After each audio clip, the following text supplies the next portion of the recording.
Hello children, let's continue the same chapter, third chapter itself. So last class ಅಲ್ಲಿ ಏನು ಹೇಳಿದ್ದೆ, so these fibers are converted into yarns. So how are these yarns done? ಈ yarn ಅನ್ನೋದನ್ನು ಹೇಗೆ ಮಾಡ್ತಾರೆ? So the process of making yarn from fibers is called spinning. So ಈ process ಏನಿದೆ, ಯಾರ್ನಿಂದ ಫೈಬರ್ಸಾಗಿ ಮಾಡುವಂಥ ಪ್ರಾಸೆಸ್ನ ನಾವು ಸ್ಪಿನ್ನಿಂಗ್ ಅಂತ ಕರಿತೀವಿ. ಓಕೆ, ಈ ಪ್ರಾಸೆಸ್ಸಲ್ಲಿ ಏನಾಗುತ್ತೆ, mass of cotton wool are drawn and twisted out. So ಕಾಟನಿಂದ ಎಳೆಗಳನ್ನ ಬಿಡಿಸಿ ಇದನ್ನು ಟ್ವಿಸ್ಟ್ ಮಾಡ್ತಾರೆ, ಹೀಗೆ ಒಸಿತಾರೆ. ಈ ಥರ ಒಸಿದಾಗ this brings fibres together to form a yarn. So ಈ ಪ್ರಾಸೆಸ್ಸಲ್ಲಿ ಯಾನ್ ತಯಾರಾಗುತ್ತೆ. ಓಕೆ, ಸೊ ನಾವು coming to yarn to fabric. ಈಗ ಯಾನ್ ಹೇಗಾಗುತ್ತೆ ಅಂತ ಗೊತ್ತಾಯಿತು, ಯಾನಿಂದ ಫ್ಯಾಬ್ರಿಕ್ಕಿಗೆ ಹೇಗೆ ಕನ್ವರ್ಟ್ ಆಗುತ್ತೆ ಅಂತ ನೋಡೋಣ. So there are many ways by which fabrics are made from yarns. The two main process are weaving and knitting. So weaving, you might have been noticed that the fabric made up of two sets of yarns arranged together. The process of arranging two sets of yarns together to make a fabric is called weaving. Okay. So ಆಗಲೇ ನಾವು weaving ಬಗ್ಗೆ ಮಾತಾಡ್ತಾ ಇದ್ವಿ. So ಇಲ್ಲಿ ನೋಡ್ರಿ, ಒಂದು paper activity ಮಾಡಿದ್ದಾರೆ, weaving ಹೇಗಿರುತ್ತೆ ಅಂತ. ಸೊ ಒಂದ್ರ ಕೆಳಗೆ ಒಂದ್ರ ಮೇಲೆ ಒಂದು ಈ ಥರ ಪೇಪರ್ ಹಾಕೋತ ಹೋದ್ರೆ ಸೇಮ್ ಥಿಂಗ್ ಥ್ರೆಡ್ಡಲ್ಲಿ ಕೂಡ ಆಗುತ್ತೆ. ಸೊ ಈ ಪ್ರಾಸೆಸ್ಸಲ್ಲಿ ವೀವಿಂಗ್ನ ಮಾಡ್ತಾರೆ. ಸೊ ಇದನ್ನು ನೀವು ಮನೇಲಿ ಈ ಆ್ಯಕ್ಟಿವಿಟಿನ ಮಾಡಿ ನೋಡಿ. ಓಕೆ, ಸೊ ಇಲ್ಲಿ ನೋಡಿ, ಈ ಲೇಡಿ ಮತ್ತೆ ವೀವಿಂಗ್ ಮಾಡ್ತಾಯಿದ್ದಾರೆ. ಇದನ್ನು ಹ್ಯಾಂಡ್ಲೂಮ್ ಅಂತ ಹೇಳ್ತಾರೆ. ಓಕೆ, ಇದನ್ನು ನೀವು ನಾರ್ಮಲಾಗಿ ಯಾವ ಊರದು,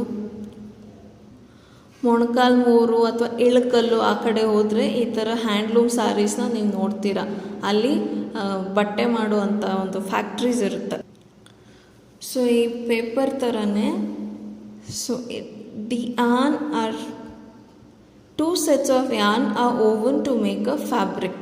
ಸೊ ಎರಡು ಸೆಟ್, ಇಲ್ಲಿ ಪೇಪರು ಒಂದು ಗ್ರೀನ್ ತೊಗೊಂಡಿದ್ದಾರೆ, ಒಂದು ರೆಡ್ ತೊಗೊಂಡಿದ್ದಾರೆ. ಅದೇ ಥರ ಟೂ ಸೆಟ್ಸ್ ಆಫ್ yarn ತೊಗೋಬೇಕು. So the yarn are much thinner than our paper strips. So ಇಲ್ಲಿ ಎಕ್ಸಾಂಪಲಿಗೆ ಪೇಪರ್ನ ಕೊಟ್ಟಿದ್ದಾರೆ, ಬಟ್ ಯಾನ್ ಅನ್ನೋದು ತುಂಬ ತಿನ್ನಾಗಿರುತ್ತೆ ಪೇಪರ್ ಸ್ಟ್ರಿಪ್ಸ್ಗಿಂತಲೂ. Weaving a fabric is done on looms. The loom are either hand operated or power operated. So ಇದು hand operated ಆಗಿರೋದ್ರಿಂದ ಹ್ಯಾಂಡ್ ಲೂಮ್ ಅಂತ ಕರೀತಾರೆ. ಅದೇ ಮಷೀನ್ ಆಪರೇಟೆಡ್ ಆಗಿದ್ದರೆ ಅದನ್ನು ಸಿಂಥೆಟಿಕ್ ಆಪರೇಟೆಡ್ ಅಂತ ಕರೀತಾರೆ. ಸೊ ನೆಟ್ಟಿಂಗ್ ಬಂತು. So have you noticed how sweaters are knitted? In knitting, a single yarn is used to make a piece of fabric. So sweater ಮಾಡೋದು ನೋಡಿರ್ತೀರ, ನಾರ್ಮಲಾಗಿ ಈಗ ಯಾರೂ ಮಾಡೋದಿಲ್ಲ. ಹಿಂದಿನ ಕಾಲದಲ್ಲಿ ಎಲ್ಲರೂ ಮನೆಯಲ್ಲೇ ಸ್ವೆಟ್ರ್ ಮಾಡ್ಕೊಳ್ತಾ ಇದ್ರು. ಚಳಿಗಾಲ ಬಂತು ಅಂದ ತಕ್ಷಣ ಈ ಥರ ಒಂದು ಉಲ್ಲನ್ ಬಾಲ್ ತೊಗೊಂಡು ಮನೆಯಲ್ಲೇ ಸ್ವೆಟರ್ ನೇಯ್ತಾಯಿದ್ರು. So have you ever pulled a yarn from a torn pair of socks? What happens? A single yarn gets pulled out continuously as the fabric gets unraveled. So ಈಗ friendship band ಮಾಡ್ತೀರ ಮನೇಲಿ, ಹೌದಾ? ಹಿಂಗೆ ಅದು not ಬಿಚ್ಕೊಂಡ ತಕ್ಷಣ, ಹಿಂಗೆ ಎಳೆದ ತಕ್ಷಣ ಹಾಗೆ ಕಂಟಿನ್ಯೂಸ್ ಆಗಿ ಬರ್ತಾನೆ ಇರುತ್ತೆ ಅದು. ಈಗ ಫಾರ್ ಎಕ್ಸಾಂಪಲ್ ನೆಟ್ಟಿಂಗ್ ಮಾಡಿರ್ತಾರೆ, ಇಲ್ಲಿಂದ ನಾನು ಒಂದು ಎಳೆನ ಎಳೆದ್ಬಿಟ್ರೆ ಕಂಟಿನ್ಯೂಸ್ ಹಂಗೆ ಬಿಚ್ಕೊಂಡು ಬರ್ತಾನೇ ಇರುತ್ತೆ, ಹೌದಾ? Socks and many other clothing items are made of knitted fabrics. So ಸಾಕ್ಸ್ನು ಕೂಡ ನೆಟ್ಟಿಂಗಲ್ಲೇ ಮಾಡಿರ್ತಾರೆ, ಮತ್ತು ಸ್ವೆಟರ್ ಕೂಡ ಹಾಗೇ ಮಾಡಿರ್ತಾರೆ. ಆಮೇಲೆ ಕೈಗೆ ಹಾಕೋ ಗ್ಲೌಸ್ ಕೂಡ, ಊಲಿಂದ ಮಾಡಿರೋಂಥ ಕೈಗೆ ಹಾಕೋ ಗ್ಲೌಸ್ ಕೂಡ ನೆಟ್ಟಿಂಗ್ ಪ್ರಾಸೆಸ್ಸಲ್ಲೇ ಮಾಡಿರೋದು. Netting is done by machine and also hand. So netting ಕೂಡ ಮಷೀನಲ್ಲಿ ಕೂಡ ಮಾಡ್ತಾರೆ ಅಥವಾ ಕೈಯಲ್ಲಿ ಕೂಡ ಮಾಡ್ಬೋದು. ಬಟ್ ಕೈಯಲ್ಲಿ ಮಾಡಿರುವಂಥದ್ದು ತುಂಬ ಬಾಳಿಕೆ ಬರುತ್ತೆ. Weaving and knitting are used for making different kinds of fabrics. These fabrics are use for variety of clothing items. So ಏನಕ್ಕೆ ನೆಟ್ಟಿಂಗು ವೀವಿಂಗು ಮಾಡೋದು, ಡಿಫ್ರೆಂಟ್ ಕೈಂಡ್ಸ್ ಆಫ್ ಫ್ಯಾಬ್ರಿಕ್ಸ್ನ ಮಾಡೋದಕ್ಕೆ. ಈ fabrics different types of clothing ಮಾಡೋದಕ್ಕೆ use ಮಾಡ್ತೀವಿ. So history of clothing material. Have you ever wondered what materials people used in ancient times for clothes? ಈಗ ನಾವಂತೂ variety of ಬಟ್ಟೆಗಳು ಹಾಕ್ತೀವಿ, ಆದರೆ ಹಿಂದಿನ ಕಾಲದಲ್ಲಿ ಏನು ಯೂಸ್ ಮಾಡ್ತಾಯಿದ್ರು ನಮ್ಮ ಪೂರ್ವಿಕರು? It appears that in those times people used the bark and big leaves of trees or animal skin or fur to cover up themselves.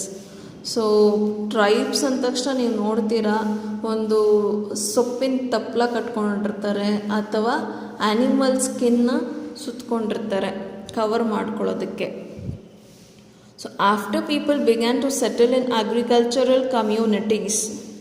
So agriculture community, ರೈತರ ಬಳಗ ಆ ಥರ ಸೆಟಲ್ ಆಗೋದು ಕಲ್ತ ಮೇಲೆ they learn to weave twigs and grass into mat and baskets. Vines, animal fleece or hair were twisted together into long strands. So ಈ ಥರ community ಒಂದು ಡೆವಲಪ್ ಆದಮೇಲೆ ಯಾವುದ್ಯಾವುದನ್ನು ಹೇಗೆ ಉಪಯೋಗ ಮಾಡಬೇಕು ಅನ್ನೋದು ಕಲ್ತ್ಕೊಂಡ್ರು. ಫಾರ್ ಎಕ್ಸಾಂಪಲು ಗ್ರಾಸ್ನ ಮ್ಯಾಟ್ ಮಾಡೋದಕ್ಕೆ ಯೂಸ್ ಮಾಡಿಕೊಂಡ್ರು. ಆ ಥರ ಸೇಮ್ ಥಿಂಗ್ ಬಾಸ್ಕೆಟ್ನ ಕೂಡ ಮಾಡ್ತಾರೆ, ಹೌದಾ? ಈಗ ಕೇನ್ ಬಾಸ್ಕೆಟ್ಸ್ ಬರುತ್ತೆ, ಹೌದಾ? ಸೊ ಕೂದಲನ್ನ ಟ್ವಿಸ್ಟ್ ಮಾಡಿಬಿಟ್ಟು ಅದನ್ನು ಲಾಂಗ್ ಸ್ಟ್ರ್ಯಾಂಡ್ಸಾಗಿ ಮಾಡೋದನ್ನು ಕಲ್ತರು. So these were woven into fabrics. So ಇದನ್ನು ಫ್ಯಾಬ್ರಿಕ್ಕಾಗಿ ಮತ್ತು ವೀವ್ ಮಾಡೋದನ್ನು ಕಲ್ತ್ಕೊಂಡ್ರು. The early Indian wore fabric made out of cotton that grew in the regions near the river Ganga. So ಏನು ಮೊದಲಿನ ಭಾರತೀಯರು ಏನು ಮಾಡಿದ್ರು, ಕಾಟನ್ನಿಂದ ಬಟ್ಟೆಯನ್ನು ತಯಾರಿಸೋದಕ್ಕೆ ಕಲ್ತ್ಕೊಂಡ್ರು. ಜಾಸ್ತಿ ರಿವರ್ ಗಂಗಾ ಹತ್ರ ಬೆಳೀತಾ ಇತ್ತು. Flax is also a plant that gives natural fibres. Flax ಅಂದರೆ ಏನು? ಅಗಸಿ ಬೀಜ. ಸೊ ಈ ಅಗಸಿ ಬೀಜದಿಂದನೂ ಕೂಡ ನಮಗೆ ನ್ಯಾಚುರಲ್ ಫೈಬರ್ ಸಿಗ್ತಾಯಿತ್ತು ಆ ಗಿಡದಿಂದ. In ancient Egypt, cotton as well as flax were cultivated near the river Nile and were used for making fabrics. So ಈಜಿಪ್ಟಲ್ಲಿ ಕೂಡ ಕಾಟನ್ನು ಮತ್ತು ಫ್ಲ್ಯಾಕ್ಸ್ ಫೈಬರ್ಸ್ನ ರಿವರ್ ನೈಲ್ ಹತ್ರ ಬೆಳೀತಾ ಇತ್ತು. ಸೊ ಇದನ್ನು ಕೂಡ ಫ್ಯಾಬ್ರಿಕ್ಸ್ ಮಾಡೋದಕ್ಕೆ ಯೂಸ್ ಮಾಡ್ತಾಯಿದ್ರು. In those days stitching was not known. ಆವಾಗಿನ ಕಾಲದಲ್ಲಿ ಹೊಲಿಯೋದ್ರ ಬಗ್ಗೆ ಗೊತ್ತಿರಲಿಲ್ಲ. People simply drape the fabric around different parts of their body. ಸುಮ್ಮನೆ ಹಾಗೆ ಸುತ್ಕೊಳ್ತಾ ಇದ್ರು ಬೇರೆ ಬೇರೆ ಪಾರ್ಟ್ಸ್ಗೆ. Many different ways of draping fabrics were used. So different ways of draping fabrics were used. With the invention of the sewing needle, ಸೂಜಿ ಯಾವಾಗ invent ಆಯಿತು, people started stitching fabrics into making clothes. So ಅವಾಗಿಂದ ಹೊಲಿಯೋದನ್ನು ಕಲ್ತ್ಕೊಂಡ್ರು. ಆವಾಗ ಬಟ್ಟೆಗಳು ತಯಾರಾದವು. Stitching clothes have gone through many variations since this invention. So stitching ಬಂದಾಗಿಂದನೂ ತುಂಬ ವೆರೈಟೀಸ್ ಆಫ್ ಬಟ್ಟೆಗಳು ಇನ್ವೆಂಟ್ ಆದವು. But it is not amazing that even today sari, dhoti, lungi or turban is used as an unstitched piece of fabric. So ಇಷ್ಟೆಲ್ಲ ಬಂದ್ರೂ ನಾವಿನ್ನು ಲುಂಗಿನೂ ಹೊಲಿಯೋದಿಲ್ಲ, ಸಾರಿನೂ ಹೊಲಿಯೋದಿಲ್ಲ, dhoti ಹೊಲಿಯೋದಿಲ್ಲ, turban ಅಂದರೆ ಈ ಸಿಂಗ್ ಅವರು ತಲೆಗೆ ಸುತ್ಕೊಳ್ತಾರಲ್ವ, ಸೊ ಅದನ್ನು ಟರ್ಬನ್ ಅಂತಾರೆ. ಸೊ ಅದನ್ನು ಕೂಡ ಹೊಲಿಯೋದಿಲ್ಲ, ಅದನ್ನು ಒನ್ ಪೀಸ್ ಆಫ್ ಫ್ಯಾಬ್ರಿಕ್ ಥರನೇ ಯೂಸ್ ಮಾಡ್ತಾ ಇದ್ದೇವೆ. Just as there is a large variety in the food eaten all over our country, a large variety exists also in fabrics and clothing item. So ಫುಡ್ಡಲ್ಲಿ ಎಷ್ಟು varieties ಇದಾವೋ ಅದೇ ಥರ ಬಟ್ಟೆಗಳಲ್ಲಿ ಕೂಡ ಅಷ್ಟೇ varieties ಇದೆ through out the all over the country and all over the world. So ಇಲ್ಲಿವರೆಗೂ ನಿಮಗೆ fabric ಅಂದರೆ ಏನಂತ ಅರ್ಥ ಆಯಿತು, ಫೈಬರ್ ಅಂದರೆ ಏನು ಅಂತ ಅರ್ಥ ಆಯಿತು, ಕರೆಕ್ಟಾ? ಸೊ ಸಮರಿಗೆ ಬರೋಣ. There is a variety of clothing material of fabric such as cotton, silk, wool and polyester. Okay.